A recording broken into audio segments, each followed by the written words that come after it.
మొన్నైతే మాకు రిజల్ట్ అయితే వచ్చేసింది. సో, ఎప్పుడైనా మా కాలేజ్ ఇంకా ఓపెన్ చేయొచ్చనమాట.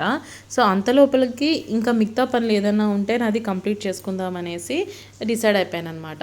ఓకే. దాని లోపల ఇప్పుడు మార్నింగ్ అనమాట ఇంకా. సో, పిల్లలైతే స్కూల్‌కి వెళ్ళిపోయారు. ఇంకా ఇంట్లో పనంతా అయిపోయింది. ఇంకా మార్నింగ్ మార్కెట్‌కి వెళ్ళాను. కాయగూరలు ఇంకా ఉందనమాట. అవి ఒక ఫ్రిడ్జ్ తుడిసేసి సర్దేసేయాలి ఇంకా. సో, అది అయ్యే లోపల ఇంకా నేనైతే టీ పెట్టుకొని కొంచెంసేపు రిలాక్స్ అయిపోయినాక తర్వాత కాయగూరలు సర్దేద్దామని డిసైడ్ అయ్యాను. సో, ముందైతే టీ తాగేద్దామనమాట. ఎవరికైనా ఎంత పని ఉన్నా గాని ముందు ఆడవాళ్ళకి టీ అయినా, కాఫీ అయినా పడాల్సిందే కదా!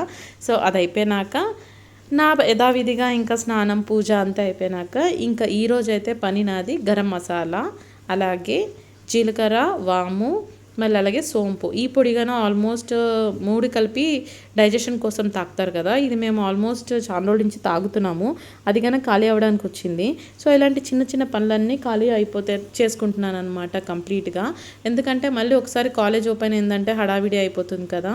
కొంచెం 1 వీక్ దాకా సెట్ అవ్వాలంటే నాకు మళ్ళీ ఇబ్బందిగా ఉంటుంది. కాలేజ్ ఓపెన్ అయ్యే లోపల ఈ పనులన్నీ చేసేసుకుందామని ఐడియా అనమాట.